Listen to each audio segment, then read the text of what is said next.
Hey, this is Amy Cuny with ARK Real Estate, and today I want to talk about the Baldwin County residential real estate market and some other interesting statistics regarding real estate and what's going on today. But let's just dive right into Baldwin County. So this is residential, new construction, and existing homes. So we're looking at year over year, and we're also looking right now, September of 2022, back to pre-pandemic September 2019. Okay, so right here what's interesting, and we all know this, median sales price has gone up. So as we know, it was low, 230,000 was the median in 19. Now we're looking at 335,000. So we know that price per square foot up. We were 117 in 19. We went up to 147 last year in September, and then 165 right now. New construction is more. We're seeing that. But what's interesting is a couple of other stats. So we're looking at the new listings, the homes for sale, the pending, and the closed. What's interesting is we're hovering around where we were pre-pandemic or just above it, which people don't realize. They're thinking the market's crashing. So when you look at September of this year versus September of 19, that's not necessarily the case as of September. So again, stats are always changing. We want to watch that, stay in tune with what's going on. But okay, so in 19, we had 606 new listings. Now we have 625. Last year it was crazy, 806.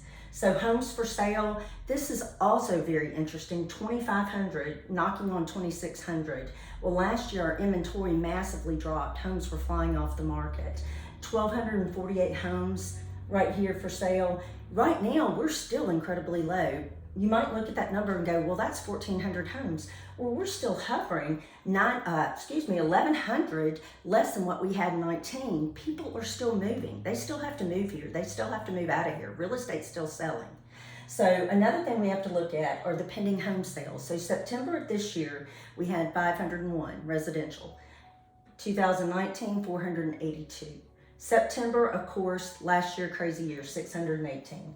Closed homes, this is an impressive one right here.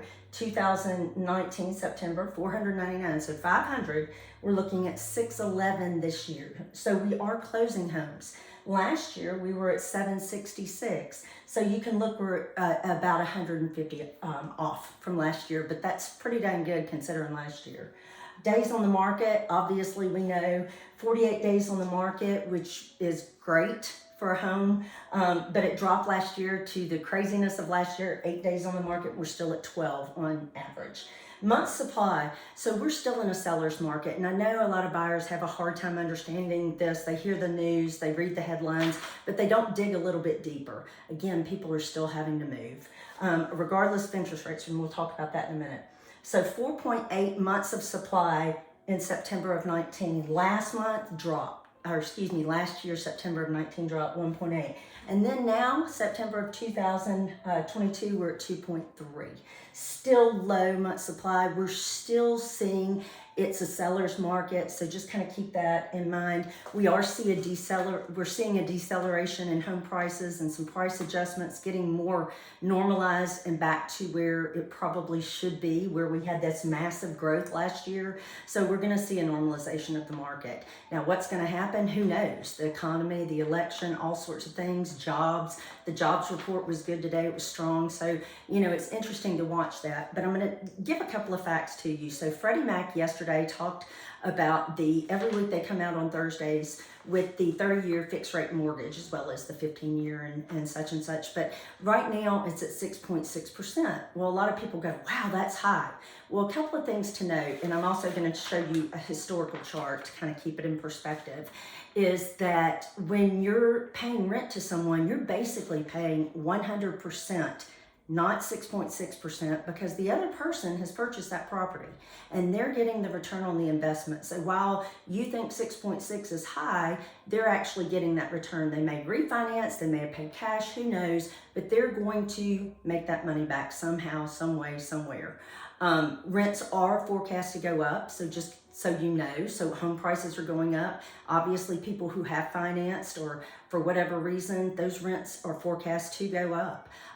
Now, Also, something to consider is when you have a credit card and you go out to dinner and you stick your dinner on credit card and then you run that balance, you may be paying a 20-25% interest rate there. So kind of keep that in perspective. If you have a $5,000 running balance on it, how much are you paying per month? Could you actually pay that off and use that towards the purchase price of your home and maybe refinance later? Well, I don't know. You need to run the numbers. You need to talk to a realtor who can help you run the numbers. So real quick here, I ran a report from Freddie Mac, and then also I'm going to give you some information. This also came from Investopedia.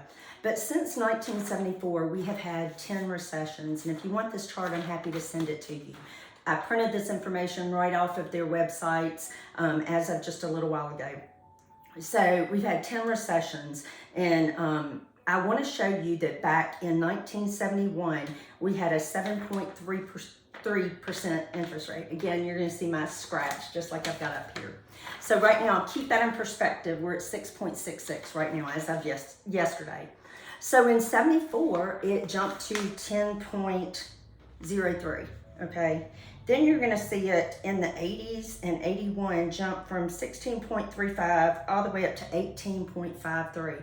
18.53. We're talking about credit card rates here, percentage rates. So, my parents were seeing that, other people were seeing that.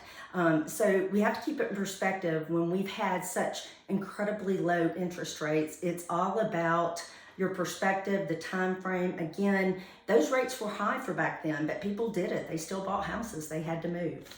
Okay, so we're looking here, and that was in the recession. That was in 1981, October. So we jump here to the recession in 84. We're showing rates of 14.67. In 1990, we've got 10.22. 10.22, again, we're at 6.66. We're looking at 2001, we're at 7.21%. Okay, so let's jump to the crash, September 29th, 2008. The stock market dropped its largest day ever in our history, 777 points. That's almost 778 points. So when you're looking at the stock market, keep that in mind. So the rates in July, right before that happened, 6.52. Now we're at 6.66, okay? Then you're seeing the oil spill, and this is applicable to us in Baldwin County because we had a big explosion in the Gulf, so that affected my family and my business personally. April 20th, 2020 was the oil spill. Rates were at 5.07, again, not 2%, not 3%, not 4%, 5.07. And then we've had a couple of recessions since then. Everybody just thinks it has to be a big recession, not necessarily. So we are at 6.66. Anyway, I wanted to give you that information. If you have more questions about the Baldwin County real estate market, I'm happy to help you.